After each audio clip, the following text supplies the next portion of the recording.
Welcome to Comic Sans, the podcast about comics for those who are sans knowledge. I'm Yen, the comic half of the podcast, and with me as always is Nat, who is proudly sans.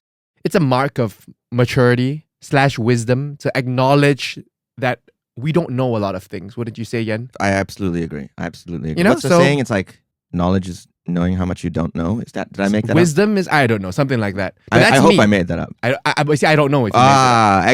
Excellent. Now I am sitting with a wise man. I am Sans, the Sans half of this podcast, constantly learning, evolving in my knowledge of comics. But speaking of things that are not comics. Oh. Excellent segue. Thank you. What's a piece of media you've been enjoying lately, Nat? I've been enjoying the wonderful content of our beloved at Rejected Jokes. Okay.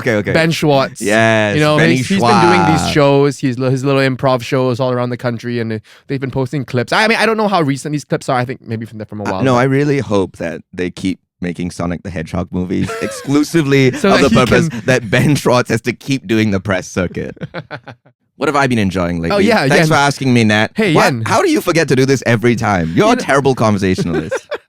Why are we making a podcast when you don't know how to talk to people? Take two. Yeah, last night I watched the stand-up special of Hassan Minhaj. Ooh. Yeah. Controversial. Some people claim he's not a stand-up comedian. It's a performance lecture with a bit of jokes, you know. I don't really like applauding audiences. Wait, you don't like to applaud audiences, or you don't like audiences that applaud? I don't like audiences that applaud at a stand-up show. I don't think that's what we're here for, you know? Like, if a joke Is this a bit? No, this is real. I'm being real. But people laugh and clap. That's a thing they do. Yeah, I know, but when they're clapping primarily over laughing, that for me is annoying. Oh, I see. Like, the joke is either funny and you laugh. But you see, doesn't that speak more to the content? Like, if you're making like a political statement, Yeah, or exactly. something, then you are inviting the applause instead of a laugh. Yeah, and I think that's maybe perhaps one of my issues with the special. Oh, is that he has okay. too many lines that induce applause more than induce laughter. I guess I presume because this whole section is about media you've been enjoying. I know. I still enjoyed it, but I can be critical of it. Sure. Yeah, and you may be wondering if he addresses it, right? Because he was the subject of some controversy last year. And he does. And I don't know how successful he is at addressing it. But I think it's an interesting conversation about politics and truth and the role the stand-up is expected to play in society the now. Joker in the court, so to speak. Yeah, and how Jon Stewart and Colbert and, you know, Yeah. comedians of that like have kind of altered what we expect a comedian to do. And Hassan falling into that Expectations and then embellishing the truth. Wow, starting heavy today.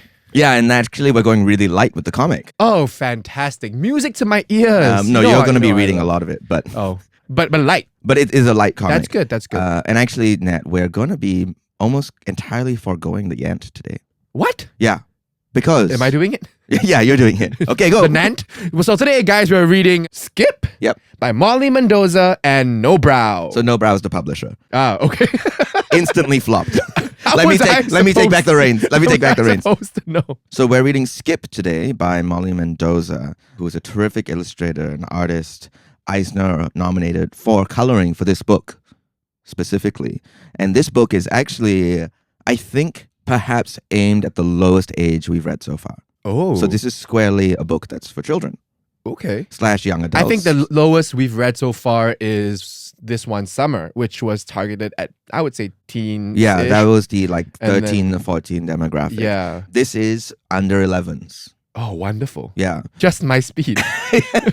I was like, you know what? I've been pushing that a bit too. After Parker last week, I gotta lighten up. I gotta ease up on the load. So the reason I don't want to say too much about Skip is because I want you to be reading it like a child, right? I want you to be reading it without really much guidance, much guardrails. Sure. Just experiencing it as a visual work. And I will say one thing about it, which is that some critical essays about Skip, not necessarily critiquing Skip, but just critical essays about the That's book hilarious itself. to me that there are critical essays about a book targeted at 11 and below. Well, you're gonna understand why, because it's a terrific book. Okay. And there's enough to look into it Sure. and analyze. Yeah. One of the comments is that it's actually a very peculiar book because its story is clearly aimed for a younger audience, but its art is so sophisticated and layered.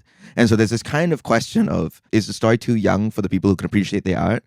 Or is the art too old for the kids who want to experience the story? Can art be too old? And I really strongly disagree with that. Right? Sure, I think it's actually just a balance for both. And I think it's about approaching the text with the right mindset, which is what I'm priming you to do. Right? I just want you to read it like a child.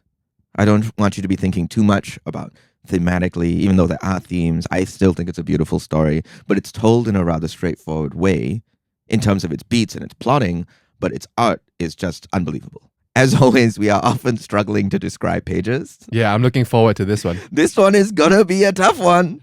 All I'm going to say is if you want me to read this like a child, be prepared for the most bland 5 words later. Color. I didn't say speak like a child. Read like a child. Dog. And then speak like an adult. Okay, I have a question before we start. One Yes. question, one contextual question. Yes. When was this published? 2019. Okay, so recent. This is a recent book. Recent. So I believe in either 2019 or 2020, it was nominated for Best Coloring at the Eisners. Already the cover looks incredible. It's a beautiful, beautiful book. I'm excited. So Nat, you're going to be reading the first 80 pages of Skip. Thank you. Skippity dadoo. Welcome back, Nat, from the multi-dimensional world of Skip. How does it feel to be back on Earth? Speechless. Speechless. Well, okay, before you commit to the speechlessness, give me 5 words. What are your 5 words to describe what you just read? Okay, I know I said this as a joke just now, but I'm going to open with this word, which Okay. is color. With emphasis. Color. With emphasis. I mean, you mentioned that Molly Mendoza won the Eisner Award for the coloring for this book. Nominated. Nominated. Well, they should have won. I don't know what else was nominated, but they should have won. It really, yeah. What could have beaten this, truly? What the heck? I mean, this is really an explosion of color. We'll get into it. Yeah. I mean, and we will not do it justice at all. No. So just, maybe just we won't turn off the show. Turn off the show right now. Okay, second word. I'm gonna go with trippy That's in a the good best way possible. Third word. I'm gonna go. I mean, I only read the first 80 pages. Yeah. But I think what seems to be a burgeoning theme is friendship. Mm-hmm. You know, and I think there's a purity of a very simple friendship there that's on the cusp of something. I want to do a little phrase, a little hyphenated phrase, lifted from the text. Live a little. Okay. Live a little, you know? Yeah, yeah. And I'm going to end with my final word, with a word that is tattooed on my body, which is, say it with me, Ian. 1, 2, 3. Wonder. There's a reason I have this word tattooed on my body. When I got it, I was thinking a lot about this as I grow older and get more jaded and more frustrated with the world around me and the routines that, you know, life traps us in. It's a reminder to myself to always maintain some form of wonder, childlike wonder, if you will. And I think this book is a wonderful example of that. That's And exactly what Skip holds, is wonder. Yeah. I'm going to just quickly recap the plot of what Nat read, but I cannot emphasize enough how lackluster that is going to be to reading Because the this 80 book pages. is not about the plot. It's not. So the 2 primary characters of Skip are Bloom and Gloopy. Great names. Great names. You know, we all love a double O. Bloom is humanoid, and Gloopy is an anthropomorphic mop/haystack almond nut. Wait, where did you get the nut from? They kind of look like a nut, no? You know, unclear. Unclear. So, like something out of what's that Nickelodeon show? What's the Imaginary Friends? Oh yeah. Kind of looks like Blue from Foster's Home. of Imaginary Foster's Home. Friends. Yeah. And yeah. it also behaves a little bit like Blue, but we'll get into that. So it opens on Bloom living by the beach with their guardian bee. Bee has to leave and leaves Bloom with a necklace, and Bloom, while tending to the grounds, the or- beach, yeah. everything around, gets incredibly frustrated and throws the necklace in because the water. they're alone. Because they're alone, Yeah. chases after the necklace, and then gets sucked into. Well, we don't. Well, We it's don't know unclear. yet. We don't know yet. Then we go to Gloopy, who is this bit of a ragamuffin, a bit of a follows their instincts at every moment. I mean, if I could, you know, I'm no doctor, Yeah, but probably undiagnosed ADHD. I do think that's in the text. I do think Molly Yeah. Mendoza is playing with that. While Bloom is alone, Gloopy lives in a community of other anthropomorphic fungi. Is that the category? Are they I all would fungi? I would say so. I mean, Catman is Catman, certainly a yes, mushroom. A mushroom cat, yes. And while they are all tending to this sort of harvest, to tending the forest, Gloopy is goofing off and actually creates some major damage and almost destroys the forest and is isolated. And then Also meets can relate. Bloom, who has been transported to Gloopy's dimension. Both of them fall into Bloom's necklace, and they travel across time and space, across the Wait, universe. they fall into the necklace? Yes. I thought it was just a hole in the ground where it's Bloom emerged specifically from. the necklace. So I won't, go into great detail about the different dimensions that Nat read, but one is a bit of a medieval setting. One is It's just color palettes upon shapes. not abstracted. You know, like the transportation sections are abstract. When they go into the portal, But when they land in these worlds, they feel very realized and detailed, even though they're so bizarre. Yeah, I think the last one that Nat got to was when they are in a world that's basically exactly like our own, except everyone is an anthropomorphic dragon. I mean, this book is just full of things I love. Reptiles. I say this fully genuine, incredible book so far in the first 80 pages. It's just so remarkable as a work that, I mean, you see what I was saying, that like the plot is light. Yeah. But the art is just so layered and beautiful and delicious, really. I mean, so far, all it really is, if I could sum it up, is two kind of lonely people, a little meet cute. Lonely for different reasons. Yeah. And then go on an adventure. And that's it. That's it. But the colors and the visuals are so captivating. I feel like you could read this 100 times. When I was a kid, pre-smartphones, whenever I would go to the toilet to take a dump, it was a routine of mine to scan through my bookshelf and pick a book. And there were certain books that I would always return to because they were plot light and they were things that you could just read and again for whatever reasons. And I just want to say this would be one of those books in rotation. Like, it's a perfect toilet read. And I mean that in my sincerest apologies to Molly Mendoza for bringing this book to Nat. I really mean that in the best way possible. I mean, okay, let's try to elevate your comment. Let's do our best. Where there is such a delightful act of transportation that this book takes you on. It really carries you into its world. Yeah. And wherever you may be sitting, whether it be on the ceramic throne or on a bus, which is how I reread it after I got it from the National Library to bring it here. It's just such a delightful book. You lose yourself in it. What I'm really saying is you could read it every day and not get bored of it. That is the one thing we should be saying. Yes, because you poop every day. That's what I was trying. We trying. don't need to keep going back to that. Let's start with maybe, I think, the first truly experimental page of the book, which is right after Bee leaves Bloom. Yeah. Can we talk about, before we get into this page, because color palettes. Yeah. So, in case it wasn't clear just now, every world is a different color palette. Yes. What was so amazing is that it opens, in this dystopian world. And so we have this incredibly colorful cover page, whatever this page is called. The inside cover. The inside cover. Yeah. Even this part is pretty colorful. The cover, this title page. The title page, yeah. And then you go to the first page and it's just boom, browns. Right? This page Deep turn, orange. this initial page turn already was a whoa moment for me because you just struck with that contrast. And you already know, okay, this is a dry world. Something is a bit dead in this world. Yeah. And it just does that so perfectly. Yeah. Sorry, back to the page you were talking about.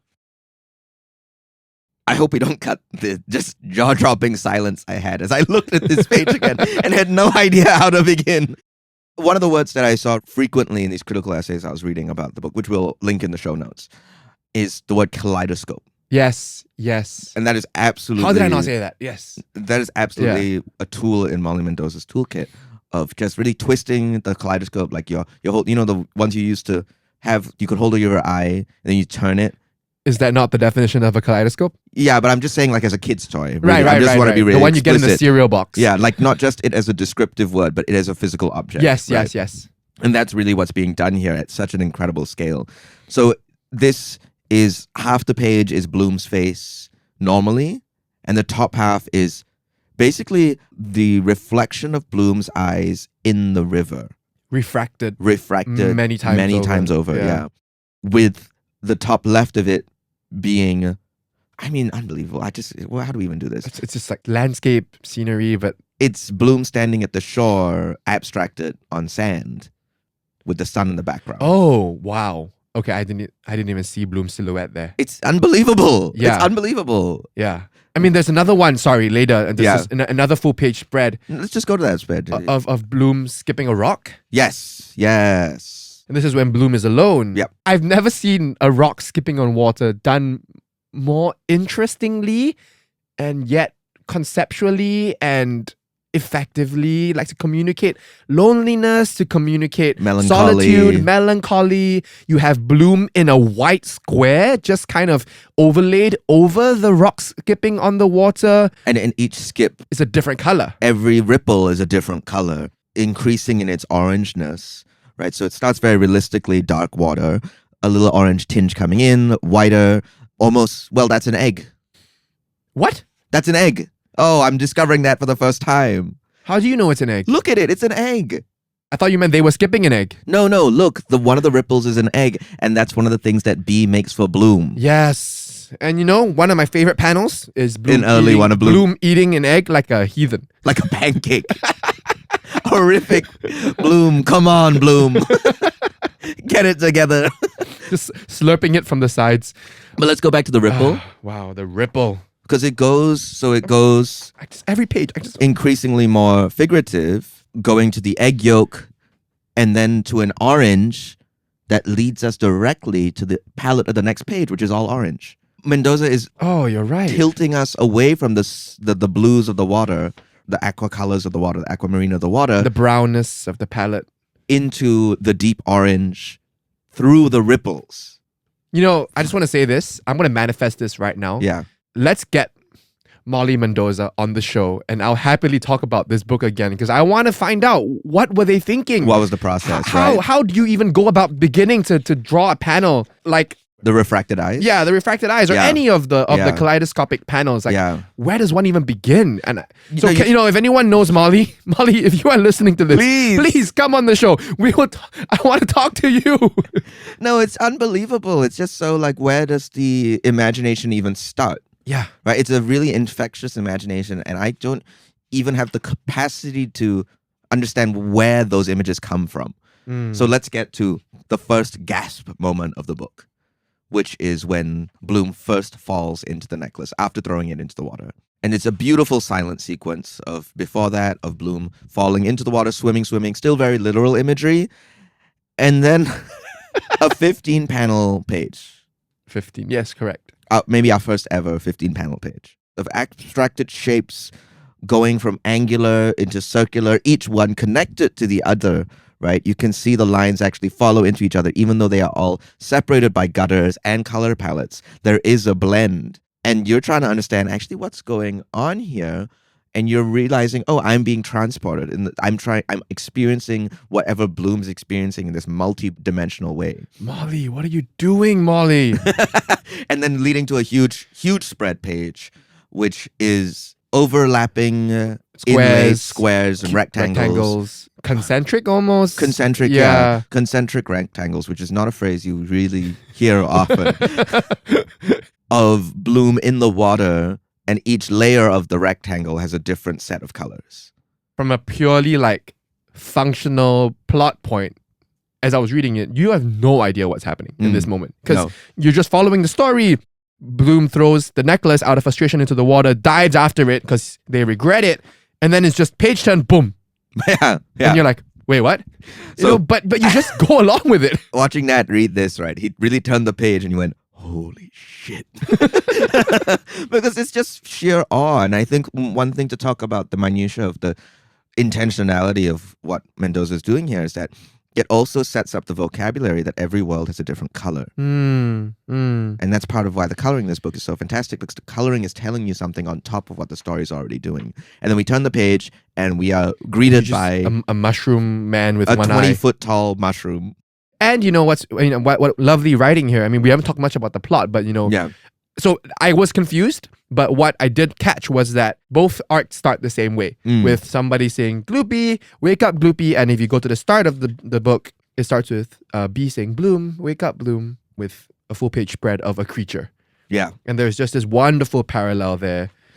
And it kind of already foreshadows that these are two arcs that are running parallel and will soon, hopefully, dovetail, and they do. That's a great point, Nat, because I think it points to how comfortable reading this is. And how I think that's so imperative for children's... A story like this, which could be full of peril and danger, and at times there is, you still feel very safe in it. Yeah. Right? There's such an ease and there's such a comfort in it. So I'm like, you may be like, oh, actually, what happened to Bloom? But you turn the page and very quickly you're settled into Gloopy's story and you're feeling comfortable and you're feeling assured that Mendoza is going to be able to take you through it. Yeah, and I want to build upon that because, I also feel like the awe that we felt when we turned the page and just see this chaos and confusion that we don't understand, but yet are still able to go along with it, I feel is so much easier said than done. Yes. Because executed poorly, it could easily be turn the page and be like, what's going on? Huh? Yeah. Turn another page. Huh? I'm out. But instead, it is, I am in. Yeah. I am locked in. And I don't know how they do it. It's a combination of brilliant art with simplistic comfortable yet not shallow storytelling.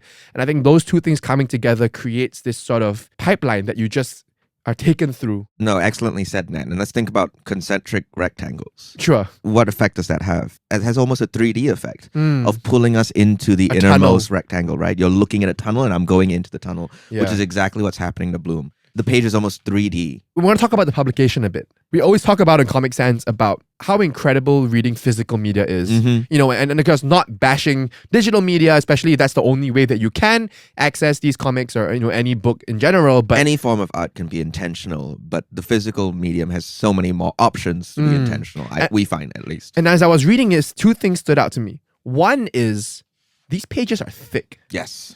And I love that. To me, it added to the childlike wonder. I felt like I was back in like primary school with a, you know, art block. You know, those A3 art blocks. Yeah, and yeah. we would all have one in art class. And it's these thick papers that you could watercolor on and you could paint on.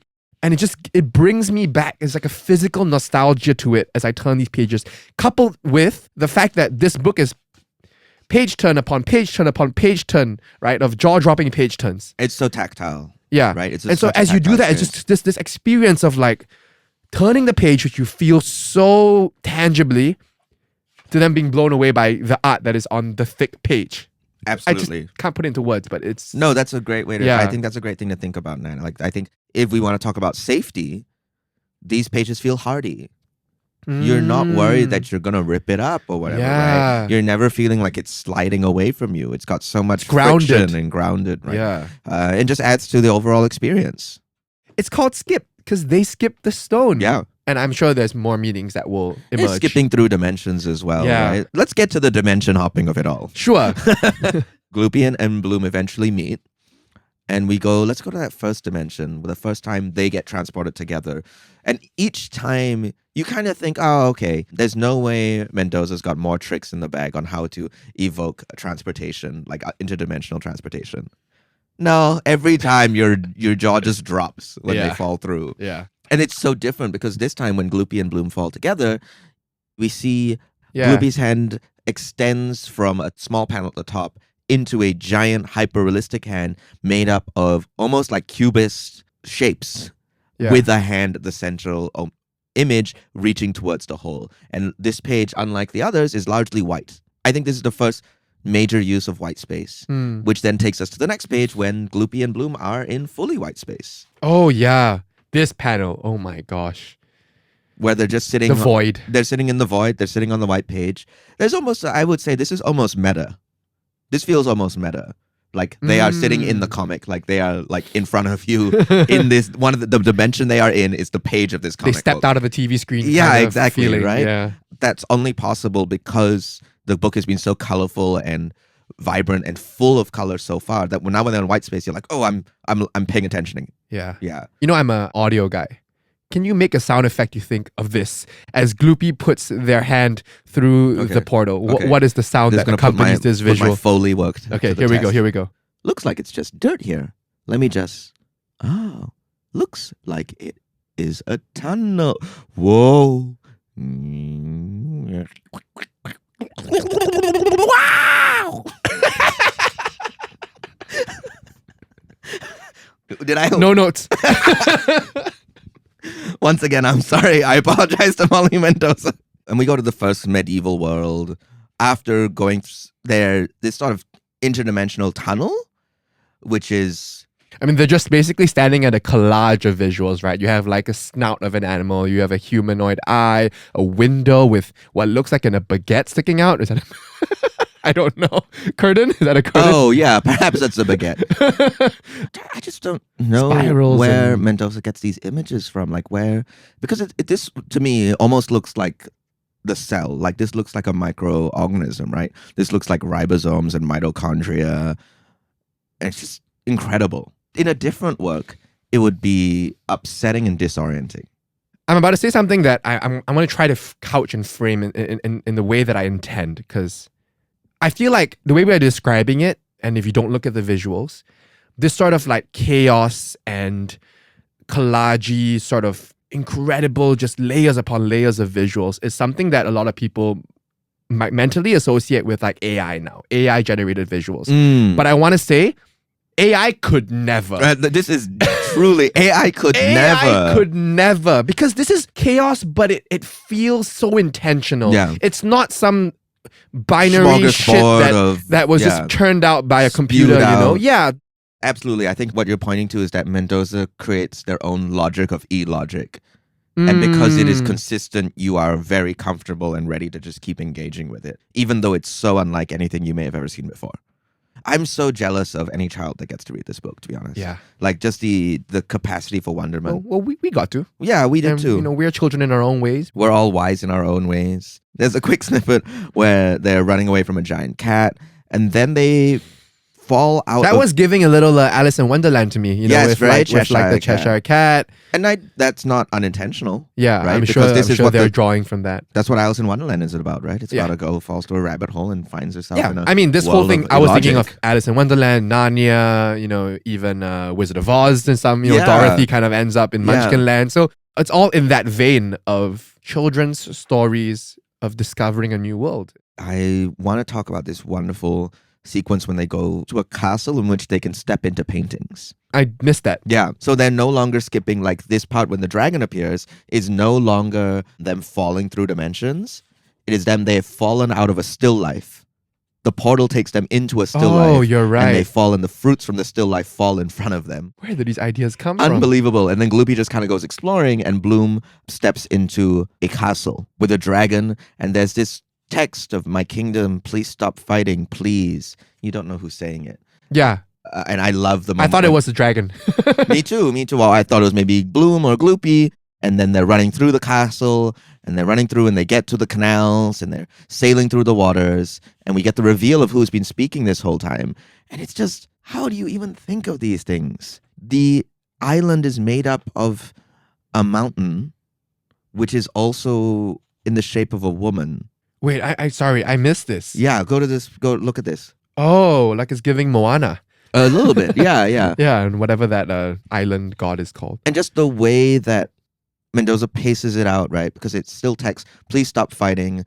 Basically the skyline, an eye that we've never seen before, seemingly made of granite, with a tear falling, Gloopy and Bloom in the canal, and then the tear falling from the eye, and then the bottom of it is just this, we finally find out what this is, which is that the castle that we've been so involved in the tininess of is being overseen by this giant figure. Like, look how tiny the town is. Yeah. And we've been watching Gloopy and Bloom run through it as if it's massive. Yeah. The sense of scale here, without even using like a page turn, without even bringing it up into like a one-page, spread, we still feel the sense of scale. Yeah. I want to go back to what you were talking about safety, right? As we're going through these pages again, I realize somehow Mendoza manages to achieve this level of safety where, at least for me, at no point did I ever feel that Bloom and Gloopy were in danger. Yeah. That they would ever be hurt in any way. That's not pointing towards, predictable writing or, like there's no stakes. Somehow it points towards allowing you to enjoy the art and the story. I don't know why that works. Like, if you ask any writer, it's like, it's bad writing because you should feel the stakes. You should feel like, you want to be in tension. But why does this work so well? I think when you're making a work for children, you don't need them to be scared senseless. Yeah. In fact, that's the opposite of it, because that's going to push them out. That's why, to use perhaps a strange word, that's why Mendoza is so gracious with the characters. Because you need to be delicate and careful with them and trust that they are safe and not in any peril in order to really fall into the story.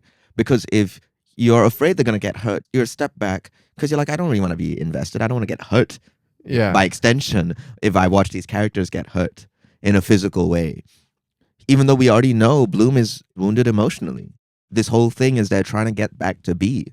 And if I could just try to expand on this from a craft standpoint, right? We've read some horror comics on this podcast, and this section where they are in that anthropomorphic reptile world, giant reptiles, might I add. Which is, just to give you a sense of the color, is violet, turquoise blues. Yeah.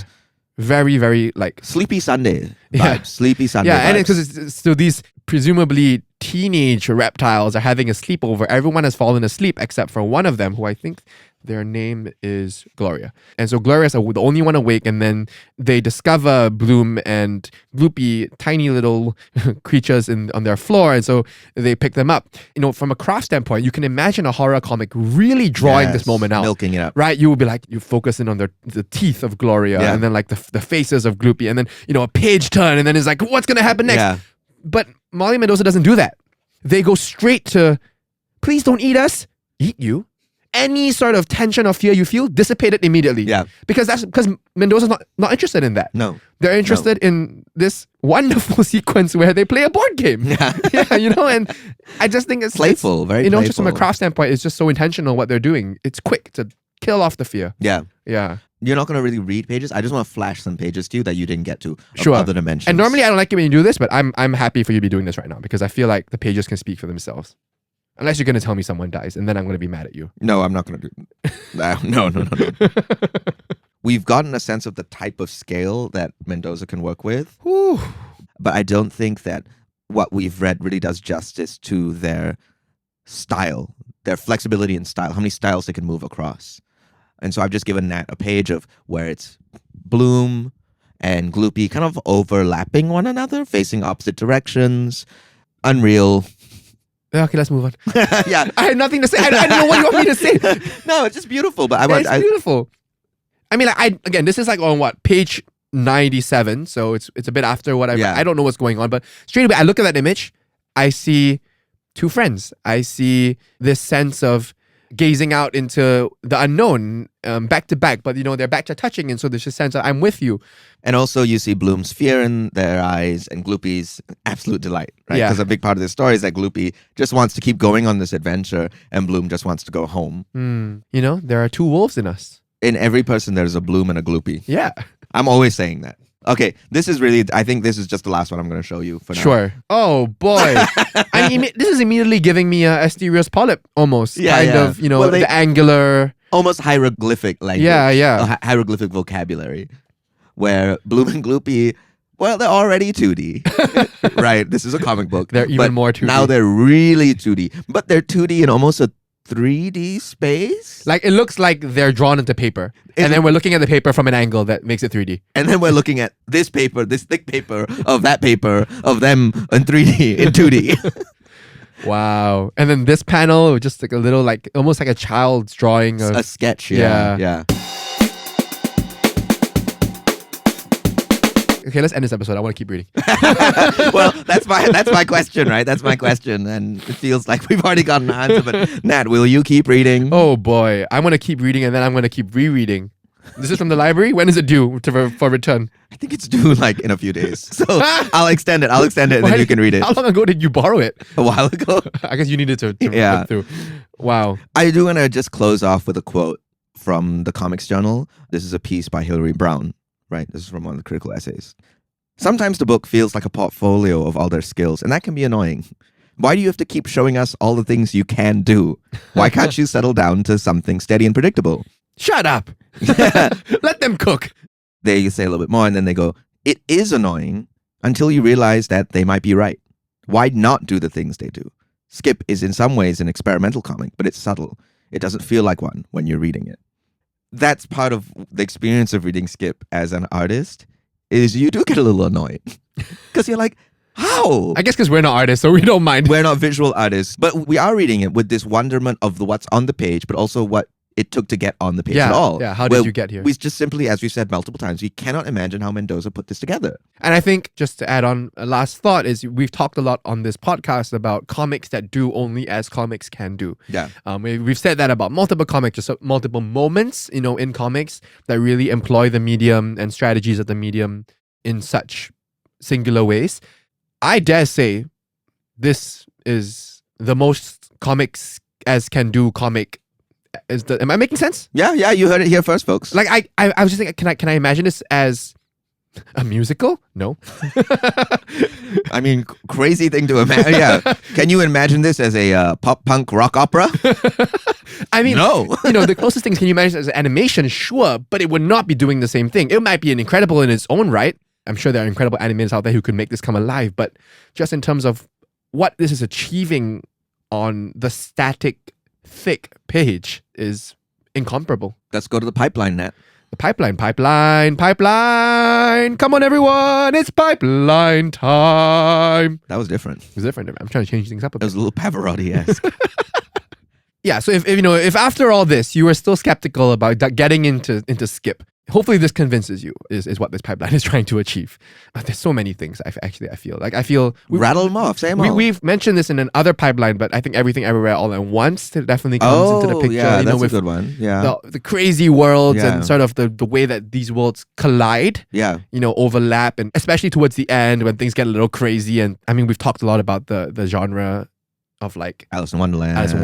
Narnia, Wizard of Oz. Transportation. I think all those have a very deep connection with this work. It's almost an isekai. Took the words right off my You mouth. were definitely going to say that, weren't you? I'll stop there. What do you think? Spirited Away. Mm-hmm. I think that style of work, I think, is really evocative of this. Dare I say Across the Spider-Verse? Oh, you dare say. I dare say. And I dare say you are right. A work of animation that pushes what animation can look like. I think if Skip was ever to be animated, it would have to be done on something of that scale. Yeah, in a work like that has such deep respect and pays such deep homage to the comic book form. Absolutely. Yeah. Absolutely. So the end of the pipeline is what would I recommend? Yeah, if You you like like, Skip? if people like Skip, they've read Skip, as I probably will do soon. What's the next children's book that I can go into? I think still so much about me that I think in the 3 seasons of Comic Sans, the one book that I've enjoyed the most is the one for 11 years old and under. I think we should continue this in this vein. No, we'll go back to Parker. I think, honestly, because Mendoza's style to me feels so singular, it feels only fair to just recommend another Mendoza book, which is Yeah, for sure. Stray, which is a more recent work. They're a fan of these single syllable titles. And Skip, Stray. why do any different? And then, wait, there's one more part of the pipeline, Yeah? the new part, Yes. which is you're going to set up what's happening next episode. Yes. So again, I don't know. Listener, I really genuinely don't know what we read every episode. It's always a surprise to me. But Yen's gonna give us a little clue. So if you like whatever he's about to suggest, you're gonna like the next episode. This is tough Okay. because I haven't read the thing we're reading next episode. Oh. Okay, Yeah. but just go off. What vibes is it giving you? Because you selected it for a reason, I'm sure. No. Do you remember what's happening next episode? Oh, So I don't know how we talk about that. right. Oh no, we can. So next episode, Yeah. we're gonna have a very special guest on the show, and Yen is joining me on the Sans half, which is why. So just to clarify, it's not that he's underprepared. No.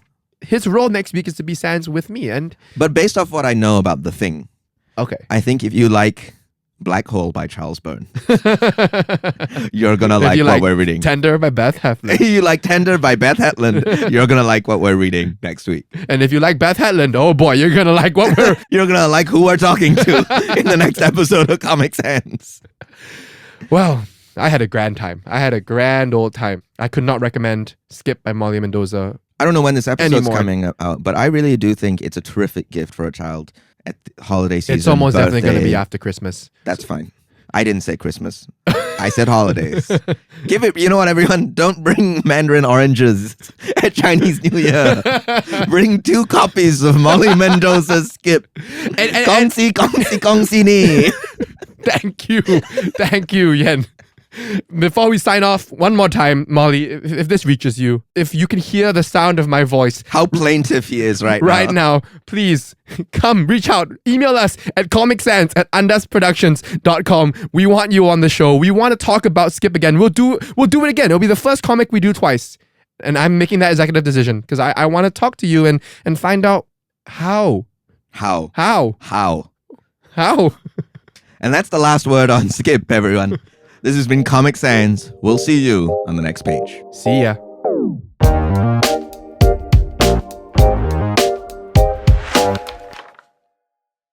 Thanks for listening to Comic Sans. This is an Andas Productions podcast hosted by Yant and Nathaniel Ma and produced by Scott Lee Chua and Roshan Singh Sambhi. This episode was audio edited by Maddy Searle, video edited by Kit Ling Leong, and transcribed by Danielle Anne Espinosa. Our cover art and motion graphic animations are by Kanikni Studio, Maryana Rudakova.